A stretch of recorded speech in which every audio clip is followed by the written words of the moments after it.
ప్రియ శ్రోతలారా, ఈ రోజున మన వాక్య పాఠంలో రూతు గ్రంథం 3వ అధ్యాయం 4 నుండి 18వ వచనం వరకు వినబోతున్నాము. నయోమి రూతుతో మాట్లాడుతున్నది.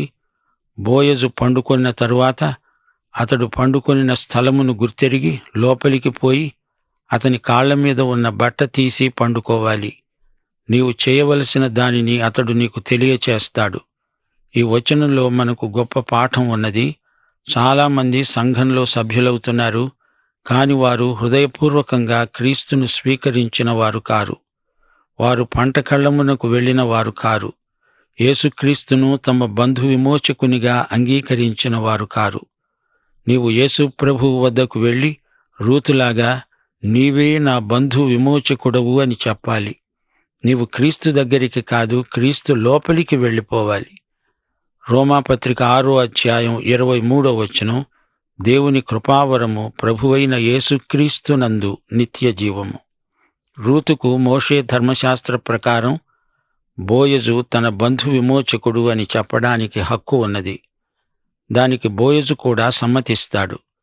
ఈ కలయిక వల్ల బెత్లెహేములో యేసుక్రీస్తు పుట్టడానికి మార్గం ఏర్పడింది. రూతు నయోమి చెప్పినట్లే చేసింది. రూతు అన్నది, నీవు సెలవిచ్చినదంతా చేస్తాను. అంతట రూతు కళ్ళమునొద్దకు పోయి తన అత్త ఆజ్ఞాపించినదంతా చేసింది. గమనించాలి, కళ్ళం బహిరంగ స్థలం. అందరూ పని ముగించి వెళ్ళిపోయాక రూతు వెళ్ళి అత్త తనతో చెప్పినట్లే చేసింది. బోయజు మనస్సులో సంతోషించున్నట్లు అన్నపానములు పుచ్చుకొని లోపలికి పోయి ధాన్యపు కుప్ప వద్ద పండుకున్నప్పుడు ఆమె మెల్లిగా పోయి అతని కాళ్ల మీద ఉన్న బట్టను తీసి పండుకున్నది. బోయజు తల కింద దిండు ఉన్నది. ధాన్యపు కుప్ప వద్ద పండుకున్నాడు. అతని కాళ్ల మీద బట్ట కప్పి ఉన్నది. ఆమె అతని పాదాల చెంత పండుకున్నది. మధ్యరాత్రియందు అతడు ఉలిక్కిపడి తిరిగి చూచినప్పుడు ఒక స్త్రీ అతని కాళ్ల వద్ద పండుకొని ఉన్నది. అతడు నీవెవరివి అని అడుగగా ఆమె అన్నది, నేను రూతు అనే నీ దాసురాలిని. నీవు నాకు సమీప బంధువుడవు గనుక నీ దాసురాలి మీద నీ దుప్పటి కొంగు కప్పు. ఆ రాత్రి చాలా చలిగా ఉంది. తన కాళ్లమీది బట్ట ఎవరో తీసినట్లు అలికిడి అయింది. లేచి కూర్చున్నాడు. అటూ ఇటు చూచాడు. అక్కడ ఒక స్త్రీ కనబడింది. నీవెవరు అని అడిగితే ఆమె తనను తాను పరిచయం చేసుకుంటున్నది. నేను నీ దాసురాలను అంటున్నది. అయితే నీవు నా బంధు విమోచకుడవు. ఈ మాట అనగానే బోయజుకు ఎక్కడలేని ఉత్సాహము, ధైర్యము కలిగాయి. ఇప్పుడు నోరు తెరిచి ఆమెతో స్వేచ్ఛగా, ఆప్యాయంగా మాట్లాడుతున్నాడు. 10వ వచనం, అతడు, నా కుమారి, యెహోవా చేత నీవు దీవెన నొందిన దానవు. కొద్దివారినే గాని గొప్పవారినే గాని యువకులను నీవు వెంబడించనందుచేత నీ మునుపటి సత్ప్రవర్తన కంటే ఇప్పటి సత్ప్రవర్తన మరీ ఎక్కువైనది. అనగా నీవిక్కడికి వచ్చినప్పుడు అటు ఇటు చూడలేదు, నాకు భర్త ఎక్కడ దొరుకుతాడా అని వెతకలేదు, తొందరపడలేదు, న్యాయస్థానంలో ఫిర్యాదు చేయలేదు. నీ ప్రవర్తన నాకెంతో నచ్చింది. ఎంతో వినయంతో నీ హక్కులను గురించి మాట్లాడుతున్నావు. ఈ విధంగా నీవు యెహోవాను మహిమపరుస్తున్నావు. ఇదే మాట నీ నోటి నుంచి రావాలని ఇంతకాలం కనిపెట్టి చూస్తున్నాను. నీ హక్కును నేను మన్నిస్తున్నాను. ఆ విషయమై తగిన చర్య తీసుకుంటాను. ప్రియ శ్రోతలారా, ఇది ఎంత చక్కని సన్నివేశమో చూచారా? యేసుక్రీస్తు నీకు నాకు రక్షకుడు, ప్రభువు. ఆయన మనల్ని ఎంతో ప్రేమించాడు. మన కోసమై ప్రాణం పెట్టాడు, మనల్ని విమోచించాడు. ఆయన ఇప్పుడు సజీవుడు. బోయజు ఏమంటున్నాడో వినండి. కాబట్టి నా కుమారి, భయపడవద్దు. నీవు చెప్పినదంతా నేను చేస్తాను. నీవు యోగ్యురాలివని నా జనులందరూ ఎరుగుదురు. శ్రోతలు గమనించండి. ఆమె అన్యురాలు, మోయాబీయురాలు. అయినా బోయజు అంటున్నాడు, నీవు యోగ్యురాలివి. నా ప్రజలందరూ నిన్ను గురించి మంచి సాక్ష్యం చెబుతున్నారు. నయోమి రూతును బాగా సిద్ధపరిచింది. ఆమెలో ఏ లోపమూ ఎవరికీ కనపడలేదు. మంచి సాక్ష్యం సంపాదించుకుంది. బోయజు అంటున్నాడు, నేను నిన్ను విడిపించగలవాడను అనే మాట వాస్తవమే. నీకు నాకంటే సమీప బంధువు ఒకడున్నాడు. బోయజుకు ఈ సంగతి ఎలా తెలుసు? అతడు ఆ ఊరిలో ఇన్ని రోజులు వాకబు చేస్తున్నాడు. అన్ని వివరాలు సేకరించి ఉంచాడు. తనకంటే సమీప బంధువు ఉన్నాడంటే అతడు తనకంటే ధనికుడై ఉండవచ్చు. 6 వారాల నుంచి బోయజు ఇదే ఆలోచిస్తున్నాడు. ఇప్పుడు ఇద్దరున్నారు. బోయజు కంటే ముందు ఆ మరొక బంధువును సంప్రదించాలి. చిట్టచివరి తీర్మానం రూతుదే. ఈ ఇద్దరిలో రూతు ఎవరిని చేసుకుంటుంది? ఈ విషయం బోయజు ఆందోళన చెందుతున్నాడు. ఆ మరి ఒక బంధువు ఎలీమెలెకుకు సన్నిహిత బంధువు. రూతు మొదటి భర్తకు ఆ విధంగా బంధువు అయ్యాడు. అయితే బోయజు కొంచెం దూరపు బంధువు. బోయజు అంటున్నాడు, రూతు, నేను నీకు బంధు విమోచకుడనై ఉండడానికి ఇష్టపడుతున్నాను, సిద్ధంగా ఉన్నాను. కాని ఆ మరో వ్యక్తిని సంప్రదించాలి. ఈ రాత్రికి ఉండు. ఉదయమున అతడు నీకు బంధుధర్మము జరిపిన ఎడల సరి, అతడు విడిపించవచ్చు. నీకు బంధుధర్మము జరపడానికి అతనికి ఇష్టము లేకపోతే, యెహోవా జీవము తోడు నేనే నీకు బంధుధర్మము జరుపుతాను. ఉదయం వరకు పండుకో. బోయజుకు ఎటూ పాలుపోవటం లేదు. అంతా ఆ మరో వ్యక్తి మీద ఆధారపడి ఉంది. బంధు విమోచకుడు అనే మాట హీబ్రూ భాషలో గోయల్ అనగా అతడు రూతు ఆస్తిని విడిపించాలి, ఆమెను విడిపించాలి. ఈ సంగతి తేలాలి. అంతవరకు రూతు అక్కడే ఉండాలి. ఈ రాత్రివేళ ఆమె ఎక్కడికి వెళ్ళకూడదు. కాబట్టి ఆమె ఉదయం వరకు అతని కాళ్ల వద్ద పండుకొని ఒకనినొకడు గుర్తించేపాటి వెలుగు రాకముందే లేచింది. అప్పుడు బోయజు అన్నాడు, ఈ స్త్రీ కళ్ళమునకు వచ్చిన సంగతి ఎవరికీ తెలియచేయకూడదు. అనగా ఆ మరి ఒక బంధువు ఈ సంగతి వినకూడదు. ఈ వ్యాజ్యం తానే స్వయంగా పరిష్కరిస్తాడు. అప్పుడు బోయజు అన్నాడు, నీవు వేసుకున్న దుప్పటి తెచ్చి పట్టుకో. ఆమె అలాగే పట్టుకున్నది. అతడు 6 కొలల యవలను కొలిచి ఆమె భుజము మీద ఉంచగా ఆమె పురములోనికి వెళ్ళింది. ఆమె బోయజు ఇచ్చిన బహుమానాన్ని కృతజ్ఞతతో స్వీకరించింది. ఆమె తన అత్త ఇంటికి వచ్చినప్పుడు అత్త అన్నది, నా కుమారి, నీ పని ఎలా జరిగింది? ఆమె ఆ మనుష్యుడు తనకు చేసినదంతా తెలియజేసి, నీవు వట్టి చేతులతో నీ అత్త ఇంటికి పోవద్దు అని చెప్పి అతడు ఈ 6 కొలల యవలు నాకిచ్చాడు అన్నది. అప్పుడు నయోమి అన్నది, నా కుమారి, ఈ సంగతి నేటి దినమున నెరవేరిస్తేనే కాని ఆ మనుష్యుడు ఊరకుండడు. గనుక ఇది ఎలాగు జరుగుతుందో తెలిసే వరకు ఊరుకో. నయోమి అడుగుతున్నది, నీ పని అయినదా? అంటే ఇప్పుడు నీవు శ్రీమతి బోయజువా? రూతు చెప్పిందంతా విని నయోమి ఆశ్చర్యపోయింది. రూతు, నీవేమీ కంగారు పడకు, నీవు నిశ్చింతగా ఉండిపో. నిన్ను విమోచించడం బోయజు పని. సోదరీ సోదరులారా, మనకు గొప్ప రక్షకుడున్నాడు. ఆయన మనల్ని రక్షించడానికి సమస్తము చేశాడు. యోహాను శుభవార్త 17వ అధ్యాయం 4వ వచనంలో ప్రభువు తన ప్రార్థనలో అన్నాడు, తండ్రి, చేయటానికి నీవు నాకిచ్చిన పని నేను సంపూర్ణంగా నెరవేర్చి భూమి మీద నిన్ను మహిమపరిచాను. శిలువ మీద యేసు ప్రభువు మన విమోచన కార్యాన్ని సంపూర్ణం చేశాడు. యోహాను శుభవార్త 19వ అధ్యాయం 30వ వచనంలో శిలువ మీది నుండి ప్రభు అన్నాడు, సమాప్తమైనది. మన పాపాలకు ఆయన విమోచన క్రయం చెల్లించాడు. నీ రక్షణకు నీవు చేయవలసింది ఏమీ లేదు, అంతా ఆయనే చేశాడు. ఇది గ్రహించినప్పుడు మన హృదయాలలో ఎంతో శాంతి. మన యోగ్యత ఏమాత్రమూ లేదు. విమోచన క్రియ పూర్తిగా యేసు ప్రభువే చేసి ముగించాడు. ఆయన మనుష్య కుమారుడై శిలువ మీద పైకి ఎత్తబడ్డాడు.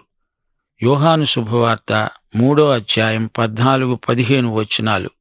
అరణ్యములో మోషే సర్పమును ఎలాగు ఎత్తాడో అలాగే విశ్వసించే ప్రతివాడు నశింపక ఆయన ద్వారా నిత్యజీవం పొందునట్లు మనుష్య కుమారుడు ఎత్తబడాలి. అందుకే 2000 సంవత్సరాల క్రిందట యేసు మానవుడై మన మధ్యకు దిగివచ్చాడు. హెబ్రీ పత్రిక 10వ అధ్యాయం 5వ వచనంలో పౌలన్నాడు, దేవా, నీవు నాకొక శరీరమును అమర్చావు, బలి అర్పణము నీవు కోరలేదు. పాత నిబంధనలోని బలులన్నీ యేసుక్రీస్తు వైపునకే చూపుతున్నాయి.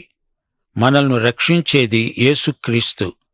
క్రీస్తునందు విశ్వాసముంచు అన్నప్పుడు మనల్ని రక్షించేది విశ్వాసం కాదు, క్రీస్తు. క్రీస్తు రక్తమే మన విమోచన క్రయం.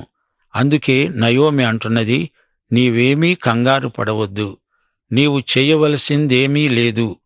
బోయజు నీ విమోచకుడు అని ఒప్పుకున్నావు గదా, ఇక ఆయనే చూసుకుంటాడు. విమోచించే పని ఆయనదే. సోదరీ సోదరులారా, 3వ అధ్యాయం ఎంత భావగర్భితమైనదో చూచారా? రూతు నయోమి మాటలను నమ్మింది. బోయజు రూతును నమ్మాడు. బోయజు పంట కళ్ళంలో పడుకున్నప్పుడు మనిషి అలికిడిని బట్టి ఉలిక్కిపడి లేచాడు. రూతును చూచి ఆశ్చర్యపోయాడు. తన పాదాల చెంత ఉన్న వ్యక్తి రూతు. రూతు యెహోవా రెక్కల నీడన విశ్రమించటానికి వచ్చింది. బోయజు దేవుని ప్రతినిధిగా రూతును కాపాడాడు. రూతు యోగ్యురాలు. అంతేకాదు, దేవుడు ఆమెను బీదరికం నుండి ఎంతో హెచ్చించాడు. బోయజు న్యాయసమ్మతంగా తీర్మానం చేసుకున్నాడు. భూమిని విడిపించటమే కాదు, అందులో ఒక స్త్రీ యొక్క భవిష్యత్తు ఇమిడి ఉన్నది. బోయజు తొందరపడి ఏమీ చెప్పలేదు, చెయ్యలేదు. ఈ అధ్యాయం ముగింపులో నయోమి రూతుతో అన్న మాటలు ఎంతో అర్థవంతమైనవి. నీవు ఊరుకో, మౌనంగా ఉండిపో, నిశ్చింతగా ఉండు, ఏమీ కంగారు పడకు. ఈ మాటలు మనకు ఎంతో ధైర్యం గొలుపుతాయి. నయోమి యొక్క భక్తి, ఆమె విశ్వాసము ఈ మాటలలో వ్యక్తమవుతాయి. అంతేకాదు, ఆమె సహనము, దూరదృష్టి ఈ మాటలలో గర్భితమై ఉన్నాయి. మాట్లాడవలసిన సమయం ఉన్నది, మౌనముగా ఉండవలసిన సమయం కూడా ఉన్నది. పనిచేయవలసిన సమయం ఉన్నది, ఊరుకోవలసిన సమయం కూడా ఉన్నది.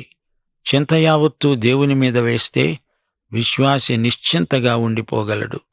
సోదరీ సోదరులారా, మనము దేవుని జతపని వారము. అయితే మనం హద్దుమీరి పని చేయకూడదు. చేయవలసినంత వరకు చేసి మిగతాది ఆయనకు అప్పగించటం వివేకం అనిపించుకుంటుంది. నేనే అంతా చేశాను అనే స్థితికి విశ్వాసి ఎన్నడూ రాడు, రాలేడు, రాకూడదు. మనము కొంతవరకే పని చేయగలం. ఆ తరువాత నిరీక్షణతో ఊరుకోవాలి. అనేక మంది ఈ సత్యాన్ని గ్రహించక చిక్కుల్లో పడిపోతారు. అందుకే దావీదురాజు గానం చేశాడు. దేవుడంటున్నాడు, ఊరకుండండి, నేనే దేవుడనని తెలుసుకోండి. విశ్వాసి ఎట్టి పరిస్థితుల్లోనూ మనశ్శాంతిని కోల్పోకూడదు. సమస్తము దేవుని చేతిలో ఉన్నది. రూతు ఇప్పుడు నిశ్చింతగా ఉండాలి. జరగవలసిందంతా బోయజే జరిగిస్తాడు. యేసు ప్రభువును చూడండి. ఆయన మన మధ్య ఎంతో పనిచేశాడు. ఎన్నెన్నో అద్భుతాలు చేశాడు. ఎంతో మాట్లాడాడు. తీరా శిలువ మీద వేలాడవలసి వచ్చినప్పుడు బొచ్చు కత్తిరించే వాని ఎదట గొర్రె పిల్లవలే ఆయన ఎంతో మౌనం వహించాడు. ప్రియ విశ్వాసులారా, శక్తి వంచన లేక పని చేయండి.